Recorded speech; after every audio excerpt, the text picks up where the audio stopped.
So the Cardinals and Mets, no good. And that makeup game will be August the 5th. That's too long down the road for me to worry about. So the Cardinals, bad season, shaping up to be a bad season. Got worse last night. Feel terrible for Willson Contreras. This is the one player they couldn't lose because let's be honest here, I'm talking about position players. Right. Because the pitching, that's like a separate country, That's not the same. That's not the same nation. But in terms of position players, I think he's their most important player. I think he's the most valuable player. I think he's their best player. I think he's their most respected player in 2024. He also makes baseball entertaining. He plays with great passion and fire. He's got a huge heart. He loves the game. He's so enthusiastic about playing baseball. He comes to the ballpark every day. He's got a perfect attitude. He'll do anything for a teammate. He'll do anything to win a game.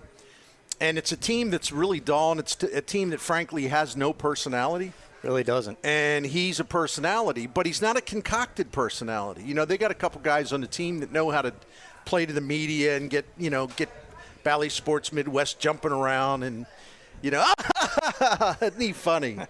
And they're getting played because it's just an act. It's just a put on. Whatever. Do what you want. But Contreras has a natural personality. And I wonder what that's like for him to be in that clubhouse, because this is a guy just full of life and full of color and full of, passion. He plays the game with maximum intensity. He's just a hell of a hitter. I think best hitting catcher in Major League Baseball. You don't need me to tell you he's the best hitter the Cardinals have. It's not even close. He's like 71% above the league average offensively when you use OPS plus or you use the other thing. And they have a couple guys over 100, which is league average, but it's like he's so far above everybody else. They ought to be ashamed, frankly. Mm-hmm. And here's a guy that had to put up with all that crap a year ago, right around this time. All these little baby pitchers, these whining little babies, blaming him because they couldn't pitch, because they stink. And they knifed him in the back, and he was the one guy that came out of that situation with his dignity and his reputation enhanced. That's when Cardinals fans really fell in love with him. And this team is not easy to embrace because it is dull, and everybody, I'm talking about fans, are mad, and there's not a lot to get excited about. I'm talking about on the offensive side. I think everybody likes to watch Sonny Gray pitch, and Kyle Gibson pitch is fun. Lance Lynn's fun. A lot of guys in the bullpen, they're fun. That's why I'm saying they're separate from the position players. There's just not much going on with these position players, and Contreras was the hope. He was the guy. It's like, okay, you can count on him every day. You're going to get his very best every day. It doesn't mean he won't go 0 for 5 and strike out 3 times. That happened recently. Yeah, it did. But when he shows up, he's going to be ready to play. You're going to get 100% and then some. He's going to have the perfect attitude. He's got a great competitive heart. It beats fast. It beats hard. And unlike some of these other zombies, this guy's full of life, and it shows the way he competes and the way he's performed. So that's a big loss for the Cardinals. I think the National League is so mediocre that I wouldn't write anybody off totally on May the 8th, because as much as the Cardinals are losing, and they've now lost 4 in a row and 6 out of 7, and yeah, they're 6.5 games out of first place. But if you look at all the teams lined up in the wild card, I mean, it's like no matter how bad the Cardinals are, it seems like they stay somewhere between a game and a half, 2.5 games behind. It's true. Or out of a spot. Yep. So I don't know how long Contreras will be out. I know he's hopeful that he would be back by the All-Star break, but they're going to be careful. And that is a tough injury, especially for a catcher. I mean, broken forearm. And it was, really broken forearm when they're holding it together, and he's holding it together when he's on the field. Right. He's squeezing it to hold it in place, the stuff that's kind of separated in there. And you knew right away it was serious. I don't know when he's going to come back, but they got to be really careful because this is an especially difficult injury for a catcher. So that's the question, and pardon me for trying to be a little cute for my own good, but broken arm, is it a broken season? It's looking like a broken season, but like I said, I'm not going to write anybody off just yet. But what are you going to do? Like, who fills his void? Listen, there's nothing to like about him getting hurt. Nothing. But I'm glad that they have Ivan Herrera. I'm glad that a young guy will take charge and be their catcher. In fact, two young guys, because I think Pedro Paez is good player too, potentially. Yeah. These two guys can take it and run, and think about all the valuable experience they'll both get, but especially Herrera. And Herrera's getting educated, at the major league level this year. He started off great, and you had everybody, they need to trade Contreras now. I remember that. Whoa. Season's like 4 days old. Whoa, horsey, whoa. Pull back on the reins. So, whoa. Anyway, but so Herrera's been getting educated. Like, if he's had a couple good hits lately, but he had really kind of entered a downturn, which I think is part of an education of a very young hitter. He's only 23. He really cooled off, but he's got great power. And unlike some of these veterans who apparently just aren't very bright, Herrera pulls the ball in the air. And that's why he's got, 3 home runs on pulled shots and a couple doubles as well, So anyway, it's just a terrible, terrible thing. The one thing I want to point out, though, and let me tell you who's on today. In fact, we got R.J. Anderson coming up at 3:30 from CBSSports.com, the MLB writer. Coach Anthony Becht of your St. Louis Battlehawks will be with us at 4:30. And looking forward to talking to him. We'll have Derek Gould on tomorrow. We're very proud and happy to be at Friendly Sports Bar and Grill here in South County at Bayless, east of 55. The one thing away from the actual injury that kind of bothered me last night, you had people jumping to conclusions, and you had people just assigning blame to the Cardinals. And that was all, that was all hellfire on social media. And I'm getting text messages from friends, and they're getting caught up in it. And I'm like, well, where are you hearing this stuff? What? Because they're like, this is Mozeliak's fault. This is Marmal's fault. This is DeWitt's fault. This is the coach's fault.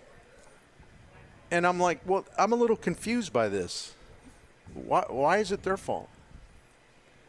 Now, we can all question the wisdom of every single major league team putting a huge emphasis on pitch framing and improving it as much as they can because they think it gives them a competitive edge. We can question that because it's putting catchers at risk. And there's so many more, and I'll give you the numbers. The numbers are stunning. There's so many more catcher interference infractions now. Because you have, first of all, the umpires do not enforce keeping the batter in the batter's box. Like J.D. Martinez last night had his back foot, most of it out of the batter's box in the back, back end. And catchers now, and Contreras ain't the only one. I hate to break it to everyone, because here in St. Louis, we think if it happens to a Cardinal, it's a negative. Well, you don't see this stuff anywhere else. Actually, you see it everywhere. You didn't see an injury like this, but again, when your catchers are setting up the way they are now, and I would say pretty much it's universal, you are at more risk of getting hit by someone swinging a bat, especially if you're reaching up a little bit. It all has to do with the timing of the swing. Like J.D. Martinez he's had quite a few of these where he's hit a catcher swinging the bat. It happened twice in one game against the Dodgers last year. So if you have a situation where he sort of backloads his swing, and then he kind of launches forward because he sets up so deep because he wants to get a look at the pitch, and then he tends to kind of swing late once he sizes it up. So when he's coming forward, with all of his energy, and he's got a violent swing loaded up, right? And if you have a catcher who is setting up in a different spot than they used to set up, there's a chance the catcher, if the pitch is not where it should be, if it's not low enough, and of course Miklasz had to go ahead and throw the pitch that would actually get him whacked, not intentionally, of course. There's a really good chance that the hitter's going to, if you're fortunate not to get whacked by the bat, because one guy's going forward with all his energy, all his motion, all his torque, ready to launch, and then if the catcher who's setting up much differently, as I repeat, as they used to do, it's an invitation to something that what happened last night. It's like a matter of time, and most of the time, fortunately, they avoid each other, but that threat, that risk is always there. But the idea that this is a Cardinals thing, like what? This is a Mozeliak Marmol conspiracy? Like what? What are you people? Listen, why are you so crazy? You got 9,000 things to blame Mozeliak for, right, justifiably, and 9,000 things if you want to raise hell about Marmol. There's a lot of stuff. You don't have to make stuff up, okay? Please, do not make stuff up. There's plenty of legitimate things to holler about. All catchers are doing this. And you say, well, you say that, okay. Oh, don't over-challenge Mr. Numbers. Don't challenge Mr. Numbers nerd. Because I'm up at 5:30 this morning researching all this. I knew you would be. So, for example, back in 2015 and 16, there were only 12 catcher interference infractions over the 2 seasons. 12 total over 2 seasons, right? In 2022-23, over those 2 seasons, it was 170. So you go back less than 10 years, and there were 12 catcher interference calls over 2 seasons. Over two seasons, yeah. 22-23, there were 170. It's a crazy number. There are already 33 this year, and I calculated the percentage and all that. So Major League Baseball is on a pace for about 140 catcher interference infractions this year. 140. That's nuts. Even as recently as 22-23, over the 2 years, there were 170. That's over 2 years, and they're on a pace for 140 in 1 year now. But everyone's like, the Cardinals, it's our fault. They did this. No, they didn't. I'm not saying you have to like the trend. I think Kevin Slayton and I were talking about it briefly. I just wonder how many runs that this is actually saving when you're putting the catcher at risk the way they are, because catchers are getting beat up. Now, this is the most drastic injury, but there have been other ones. They've had to leave games and stuff because of this. Yeah, you get bonked on the wrist or the forearm, and the tough thing about this is because he had to reach, it was more exposed, and the way Martinez was swinging, it hit the top. It wasn't the backswing. It was the front-loaded swing, and that he got the brunt of it. But they're doing this. Everybody's doing this. It's like out of control, and the Cardinals are no better or no worse than all the other 29 teams. Catchers are into this, and that's the other thing. Catchers want to do it. And, I wonder if people actually pay attention anymore. Do they pay attention to anything unless it happened, 90 seconds ago? And even that's maybe pushing it a little. There was one story after another about how Willson Contreras was determined to improve his pitch framing because he was kind of embarrassed about it. And he has pride. He wants to be great. He knew that it was a weakness. They apparently never really worked with him on this with the Cubs.